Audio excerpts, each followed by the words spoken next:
Okay, hello everyone. Thanks for coming to my podcast, HAZIQ podcast, for my video on YouTube. Alright. So can you guys introduce yourself? As you guys know, my name is HAZIQ. My name is Kugun. My name is GHAZALI. My name is RAIHANA. Alright. Thank you guys for the introduction. So today we're gonna talk about the important that often I've been overlooked on verbal harassment and abuse. So why are you guys choosing this topic? Can you guys give me some introduction that can be used? Why the reason we choose the verbal abusement this thing? Because sometimes it's so serious in the working place. Because some people can't face the words. They're really, for example, some people, like mostly for my experience, like most female, they cannot accept the harshing words. They will break the art to the pieces. So I feel like verbal harassment is a topic that very undermines, or like it's very unpopular thing, since like not many people talk about this issue when you're in a company or when you're in a workplace. I feel like there should be more awareness on verbal harassments and abuse, because I've personally experienced some of them too, and I've seen my colleagues also got abused, but they never spoke it out because it's seen as something that's not as important as other issues. Do you have anything you want to say? Actually, my point is the same as this person. Yeah. Okay.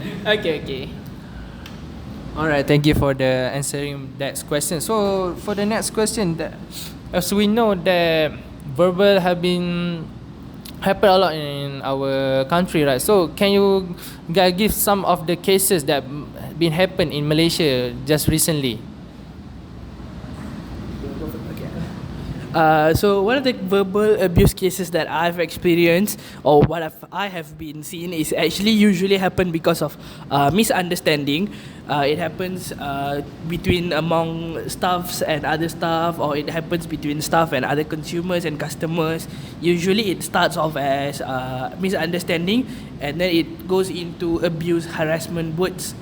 They use harsh words to put off their feeling towards the issue, which is not really a good thing to be done, because it gives a lot of negative impact to the businesses.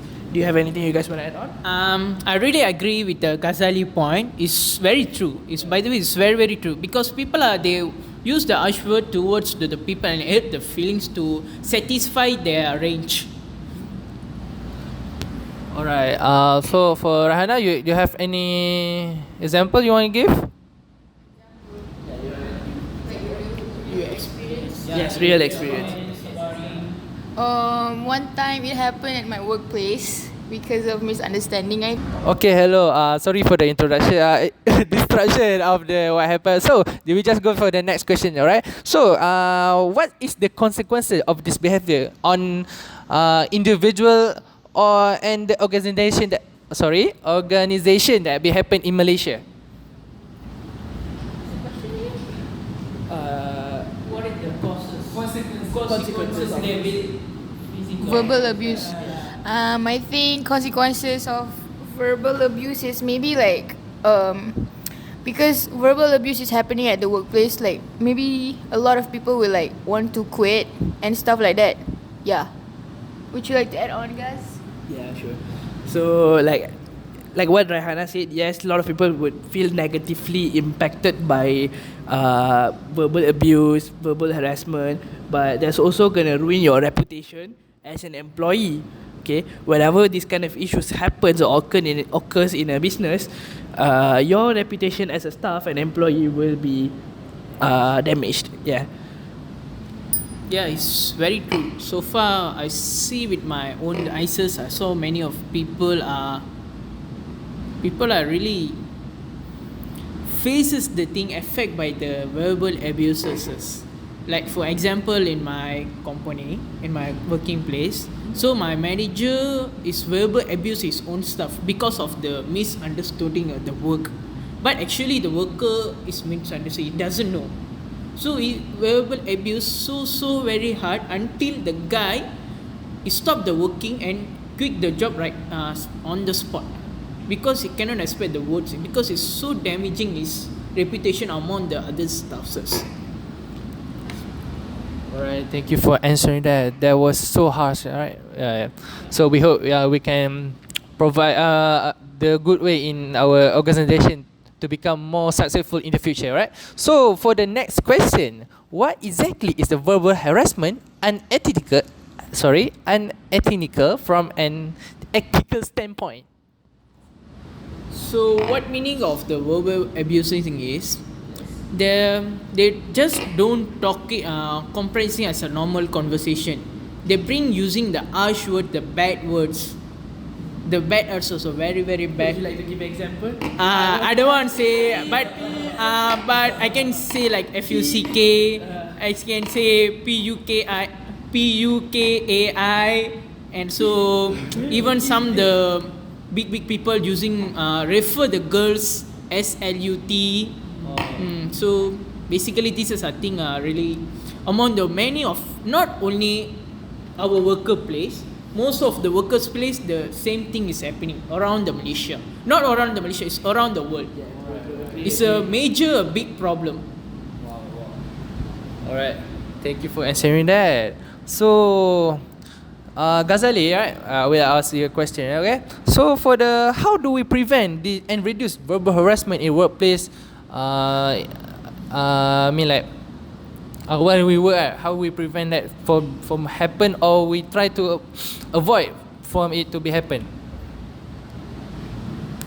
So for one of the ways that I could think of to prevent verbal harassment or abuse in workplace is generally to well train your staff. So if let's say your staff are generally well known, well educated in these terms of abuses or harassments, I feel like they would not indulge or they would not go into that kind of behavior. This would actually stop the employees or other workers to refrain from such activities.